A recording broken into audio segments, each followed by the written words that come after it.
The changes that Donovan Mitchell has for this Cavs team are some are very obvious, and then some are less obvious but very noticeable once they're pointed out to you, right? And one of those things that I think has been notable is something that I heard Donovan talked about when he was on JJ Redick's podcast, Old Man the Three. He was talking about when he came to Cleveland. They wanted him to be a leader, or they wanted him to be more of a leader. And part of that is kind of what you have to say to guys during practice. And he recalled this story about, we're in practice and dudes are getting fouled and they want a foul call in practice. And he's like, look, man, you're not going to get that foul call in game 3. You got to play through it. You got to get back on defense. And those of us who watched the Cavs last year, the Cavs are not like a diva team or anything like that, or a team that complains, but they had an issue when things didn't go their way in games. They would get caught up with the referees, right? Like there were a couple examples of that last year, especially towards the end of the year, where they just got caught up in this game, arguing with the referees, that affecting their defense, allowing easy points. And when you're a defensive-oriented team, you can't have that happen. I want you, when you watch these Cavs games now, to see how often you actually see somebody arguing with the referee about a call. Like, and I don't mean like, hey, they're talking to the referee about the call. Like, that's always going to happen. But when, like, a player stops playing basketball in the middle of a play to argue a call, right? Not when the ball's dead, but the ball's live. That happened all the time last year. I'm putting together the pieces that part of the reason that's not happening is because of the influence that Donovan Mitchell has had on these guys, not just as a tremendous player, because he has been tremendous, beyond tremendous so far this year for the Cleveland Cavaliers, like a legitimate MVP contender type good. It's also because he is making his teammates better in different ways than what we're used to. And it's great to see. It is great to see this happen. If you didn't watch, Donovan Mitchell, after going off for 41 yesterday, well, not yesterday, 2 days ago, decided, you know what? I'm going to give you 38 tonight. 38 points, man. I mean, we're running out of words. Every time we watch a Donovan Mitchell game in Cleveland, we're like, wow, I didn't know he was this good. And it's at the point where we're like, I watched Donovan Mitchell in Utah. And I always thought Donovan Mitchell was good. I didn't know if he was, if we're playing spades, right? I always thought of him as a high face card or a low spade. He looked like an ace of spade out here. He doing stuff LeBron used to do. You know what I mean? Like, we ain't losing because we got Donovan Mitchell. Like, that's how it feels right now. And if that's who he's going to be for this whole season, like, this is kind of, it's like you knew James Harden was good in OKC. And then he goes to Houston. And then you're like, okay, he's good. Oh, wait. He's like an MVP candidate. This is what it feels like for Donovan Mitchell. We knew Donovan Mitchell was good, but like, dog, like either it's the fit, right? The fit must be working well for him when it comes to spacing. Maybe it's the system, but something about this Cavs team has unlocked another level in Donovan Mitchell. He has not had a game under 28 points. Like, we thought those first 3 games where he got 30 out the gate 3 times in a row was impressive. He has outdid himself. Crazy. He wasn't the only player that played well. This is an all-around unit. I say that as I look at Karis LeVert's box score. That brother had 1 point tonight. Look, God bless you, Karis. 0 for 8, 0 for 9 on the field, 0 for 4 from 3-point. Hey, you put up 41 last night, the last game. So I guess we're all right with it at the end of the day. 1 point, 29 minutes for Karis. Look, that's the gift and curse of Karis LeVert. He will drop 40. He will also give you a 1 point game every once in a while. But Jared Allen had a solid, like a normal 6 points, 13 rebounds, so more of a grinded out game. Evan Mobley, every time I watch the Cavs, I don't feel like Evan Mobley has the amount of points that he has. Is that anybody else's experience with Evan Mobley?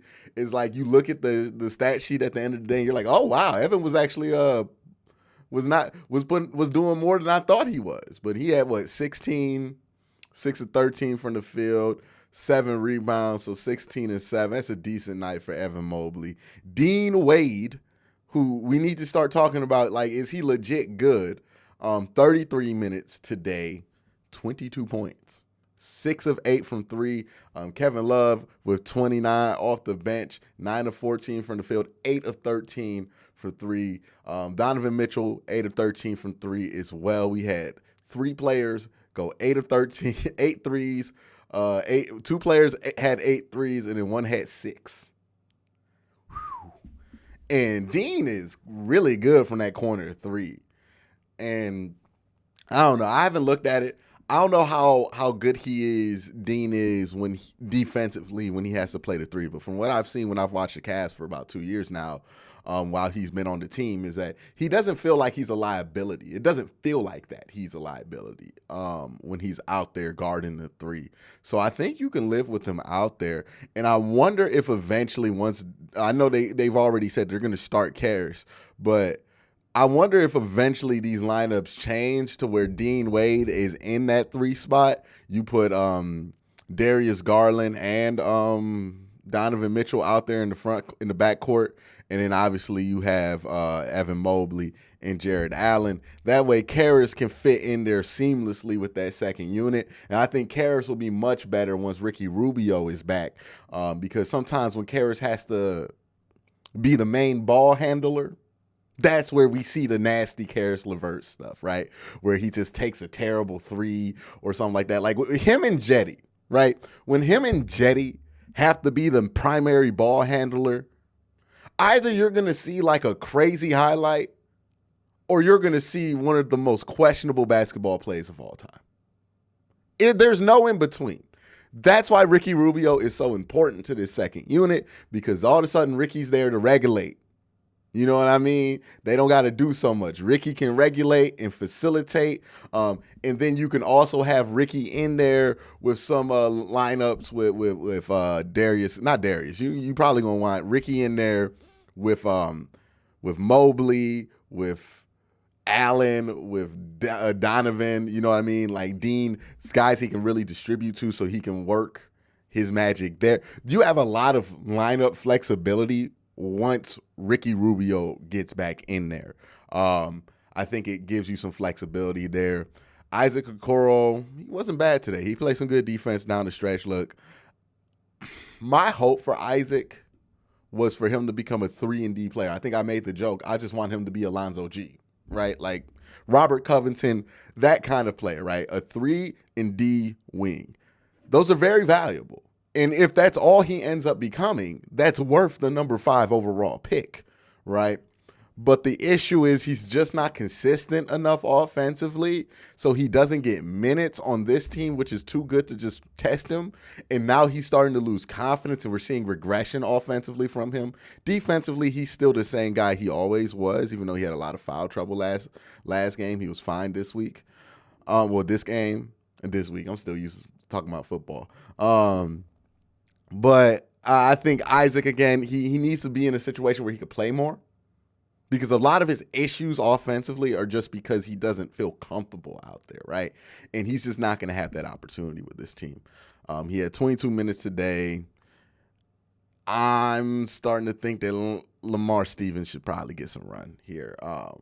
But yeah, he wasn't. I would say the only player I think played bad was Karis LeVert, and even defensively, he was all right. You know what I mean? He got some rebounds. He got 8 assists. So, he just dropped a 1-pointer. You know what I mean? Like a 1-pointer. It would have been better if he scored nothing. He scored 1 point today. That's crazy. But yeah, a lot about this Cavs team, and a lot of what I'm like, they're already a really good team. This is the part that like you should get excited about if you're a Cavs fan. They're already a really good team. They don't even have Darius Garland. They don't have Ricky Rubio back. And Ricky Rubio makes them an even more dangerous team because now, and it's happening less and less and less, but when Donovan Mitchell has to take a break, the scoring can stop at times, right? That's how they got down 10. Now you can keep the party going when Ricky comes back. What he said, December? In December, he's probably going to come back. And then when Darius comes back, it just gives you a lot of flexibility, and I think these units are going to look a lot smoother. I think here's my prediction: when Darius comes back, it's going to look a little sloppy. They might drop a couple games that you think they shouldn't drop. I'm expecting that. And then they'll start to kind of figure it out and get into a normal space. But I think it's really going to start clicking once Ricky comes back, because that allows you to give Donovan Mitchell his time in the game, where he's just the guy out there, and it allows you to have Darius time out there, and then it allows you to get some of this second unit. Like you have more flexibility with how you can play these guys ultimately once you get that, and you have more flexibility about how you want to match up with certain teams too. So Ricky Rubio coming back, that's going to be absolutely huge for this team. Same thing with Darius Garland. Obviously, I mean, it's nice when you can have two guys show up there and get 20 or 30 or 40 on any given night. And, Donovan Mitchell, he's a legit star. He's inching towards MVP territory. And you can see the difference that makes.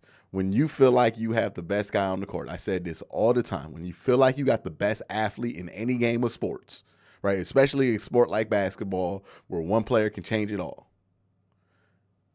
it changes everybody's demeanor. You want to know why winning teams have winning mindsets that know how to win? It's because they have the best players.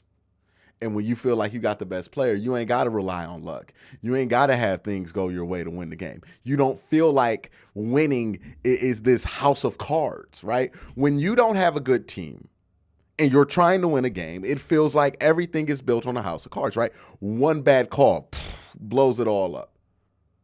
But if you feel like you got one of the best players on the court, all of a sudden, it don't matter what happens. We get a bad call, Donovan gets a 4-point play. We're fine.